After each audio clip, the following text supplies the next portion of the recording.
Hello learners, welcome to banking solutions. अगर आपको para numbers difficult लगते हैं, आपको समझ में नहीं आता कि इसे कैसे अरेंज किया जाए, जब भी आप पैरा नंबर्स के क्वेश्चन सॉल्व करते हैं मोस्ट ऑफ द टाइम आपका ये आंसर गलत आता है, तो ये वीडियो आपके लिए है। आज मैं इस वीडियो में आपको 5 ऐसे सिंपल ट्रिक्स बताने वाला हूँ जिसको फॉलो करने के बाद आपकी एक्यूरेसी 90% प्लस तक बढ़ सकती है। तो चलिए बढ़ते हैं आज के पहले ट्रिक की ओर। Trick number 1, find the first sentence. आपको पहला सेंटेंस ढूंढना होगा। किस तरह से ढूंढेंगे? तो पैर जंबल्स का सबसे बड़ा चैलेंज जो होता है वो होता है स्टार्टिंग सेंटेंस को ढूंढना।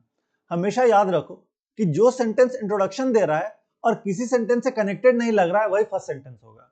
मैंने दो चीजें बोली यहाँ पे, एक की इंट्रोडक्शन दे रहा हो और दूसरी बात कि कनेक्टेड नहीं लग रहा हो। ठीक है, किसी और सेंटेंस से कनेक्टेड नहीं लग रहा हो तो वो क्या होगा, वो आपका फर्स्ट सेंटेंस हो सकता है। एग्जाम्पल के तौर पर देखिए, पहला आपको यहाँ पे एक सेंटेंस दिया हुआ है, दस द गवर्नमेंट टुक एक्शन। क्या ये कभी फर्स्ट सेंटेंस हो सकता है? नहीं हो सकता है। क्यों?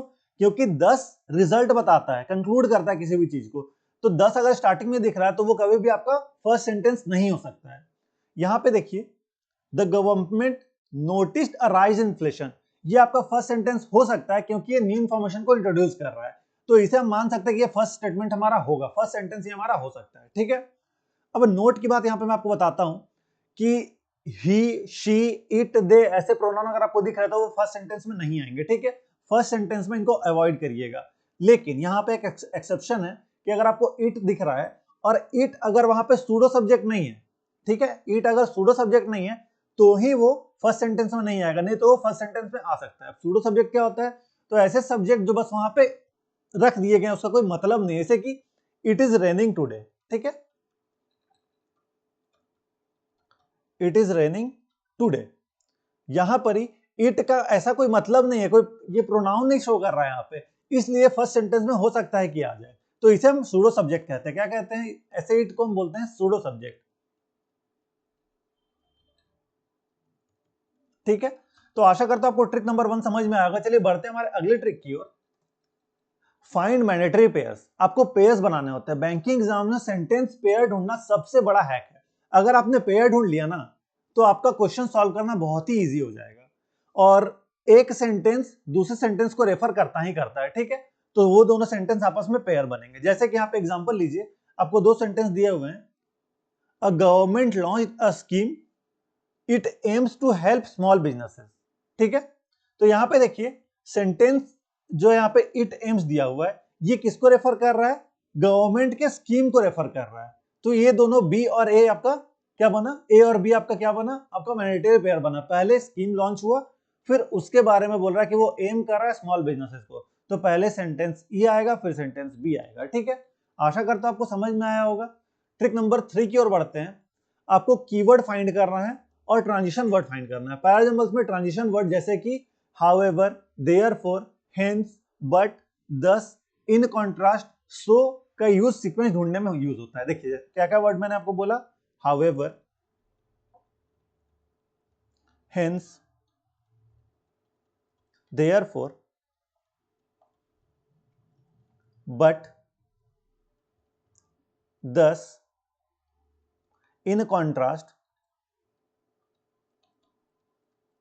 या सो। ऐसे सेंटेंस अगर आपको दिख रहा है तो इनका यूज किस लिए होता है? सेंटेंस ढूंढने में होता है इनका यूज।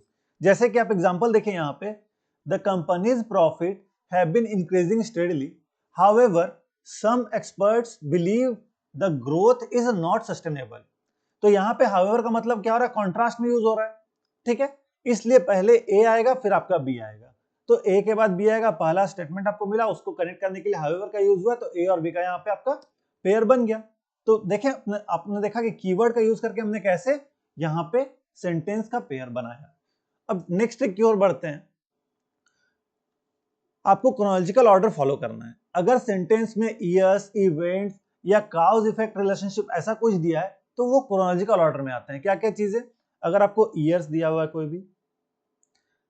कोई भी डेट दिया हुआ है, या इवेंट दिया हुआ है, कोई भी काउज और इफेक्ट का पेयर है, अगर जैसे कि आप एग्जांपल देखिए यहाँ पे, in 2005 the company started with just 5 employees. By 2010 it had expanded to 10 countries. Today it is a market leader. देखिए पहले 2005 की बात हुई, फिर 2010 की बात हुई, फिर आज की बात हो रही है।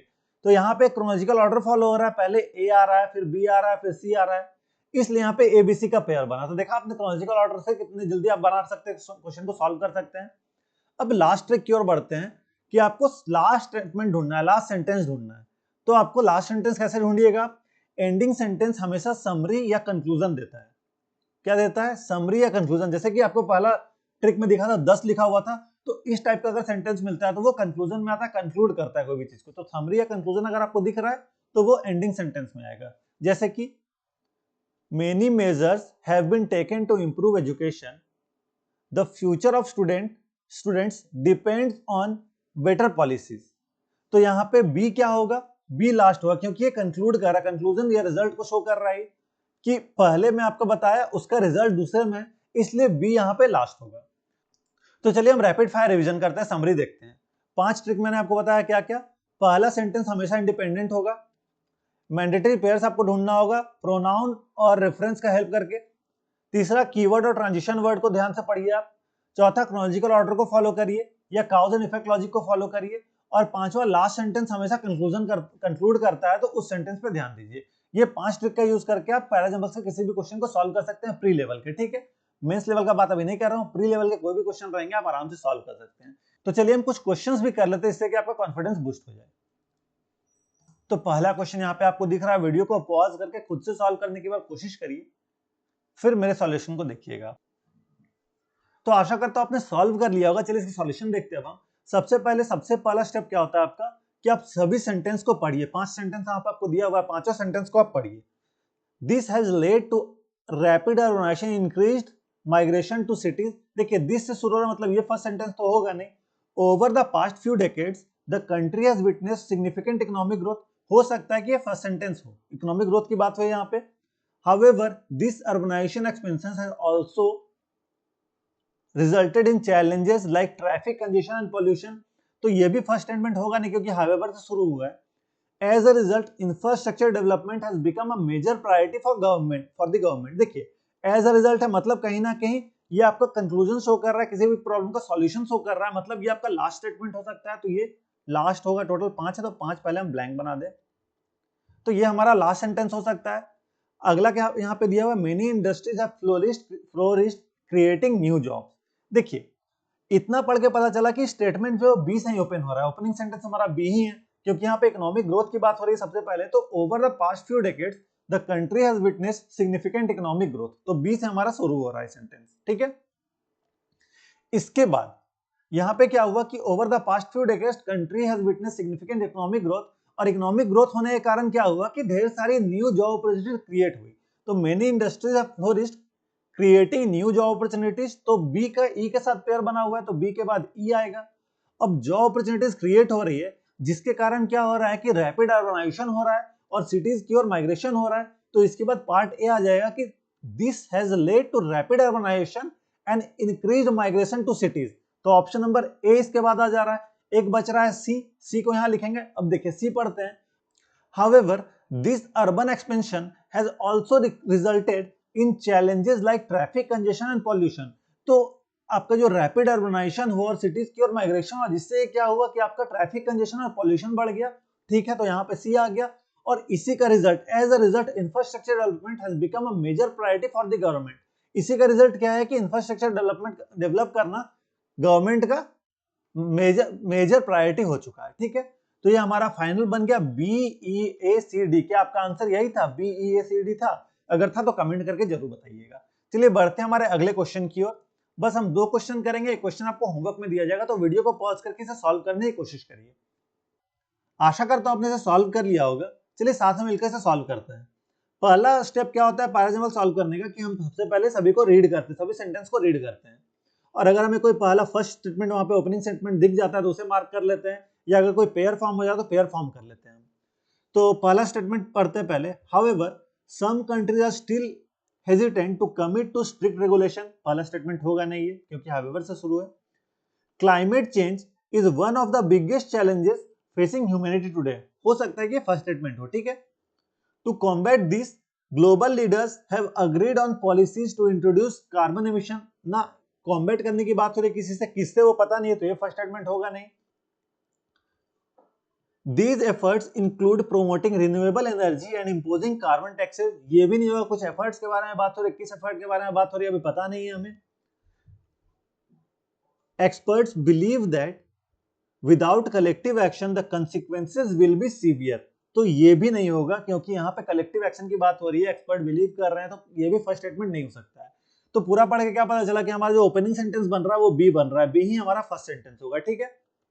अब बी के बाद क्या हो सकता है, तो देखिए बी पढ़े थे हम क्या, क्लाइमेट चेंज जो है वो बिगेस्ट चैलेंज आज ह्यूमैनिटी में, जो अभी ह्यूमैनिटी फेस कर रही है, बिगेस्ट चैलेंज क्या है, क्लाइमेट चेंज है।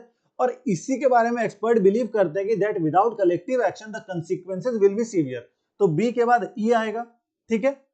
बी के बाद ये आएगा क्योंकि बी और ये एक पेयर फॉर्म कर रहा है कि यहाँ पे बिगेस्ट चैलेंज की बात हो रही है और फिर एक्सपर्ट्स बिलीव कर रहे हैं क्या कि बिना कलेक्टिव एक्शन का जो आपका कंसीक्वेंसेस है वो क्या होगा, सीवियर हो जाएगा। तो बी और ये हमारा पेयर बना। इसके बाद क्या हो सकता है, तो देखिए to combat this global leaders have agreed on policies to reduce carbon emission. यहाँ पे मेजर की बात हो रही है, मेजर क्या ले सकते हैं हम, इससे लड़ने के लिए क्या मेजर लिया जा सकता है उसके बारे में बात हो रही है, तो बी ई के बाद सी आएगा, ठीक है।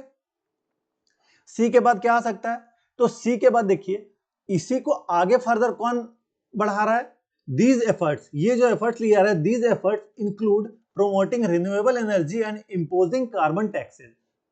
तो यही ये जो आपका बोला कॉम्बैट करने के लिए जो आपका ग्लोबल लीडर्स क्या कर रहे हैं, कार्बन एमिशन को कम करने के लिए एक पॉलिसी ला रहे हैं, और ये जो एफर्ट है ये क्या कर रहा है, प्रमोट कर रहा है रिन्यूएबल एनर्जी और कार्बन टैक्स इंपोज करने के लिए। तो सी के बाद डी आ रहा है, और एक लास्ट बचा however some country are still hesitant to commit to strict regulation, और कुछ कंट्री जो अभी भी हेजिटेंट है ऐसा स्ट्रिक्ट रेगुलेशन लाने के लिए। तो B E C D A हमारा फाइनल अरेंजमेंट बना। इसका आंसर देख लीजिए क्या है, B E C D A. आशा करता हूं आपको ये भी समझ में आया होगा। अब ये आपका होमवर्क क्वेश्चन है, वीडियो को पॉज करके सॉल्व करिए और कमेंट करके अपना आंसर बताइएगा आपका क्या अरेंजमेंट बना। जिसका सही आंसर होगा उसका कमेंट को पिन कर दूंगा मैं, सब उससे आप मैच करा सकते हैं, ठीक है। तो ये पूरा सेशन आपको कैसा लगा, क्या इस तरह का सेशन और भी लाना चाहिए आपको, पैराजम्बल्स की प्रैक्टिस और करनी है और क्वेश्चंस लाया जाए पैराजम्बल्स के, कमेंट करके जरूर बताइएगा। अपना फीडबैक आप जरूर दीजिए क्योंकि आपके फीडबैक पे ही काम करके अपने कंटेंट को और बेहतर बनाते हैं, और आपका एक कमेंट हमें इंकरेज करता है और भी इस तरह की चीजें करने के लिए। तो कमेंट जरूर से करिए कि आपको ये वीडियो, मेरा ये इनिशिएटिव कैसा लगा। अगर आपको मेरे एफर्ट्स अच्छे लगे तो इस वीडियो को लाइक करें, ज्यादा लोग तक शेयर करें कि ज्यादा लोग तक वीडियो सीरीज पहुंच सके। आप मेरे चैनल को सब्सक्राइब करते कि आने वाले वीडियोस नोटिफिकेशन आपको मिलती रहे। जस्ट आप यहाँ क्लिक कर सब्सक्राइब कर सकते हैं, सब्सक्राइब करके मुझे सपोर्ट करें, इससे मुझे मोटिवेशन मिलता है और जानने तो प्लीज सब्सक्राइब जरूर से कर लीजिएगा। आपसे भी सब्सक्राइब एकदम फ्री है। अगर आपको किसी प्रकार डाउट आता है, कोई सेशन में फीडबैक देना तो कमेंट सेक्शन में दे सकते हैं। आपको आपके एग्जाम के लिए all the best. Thank you.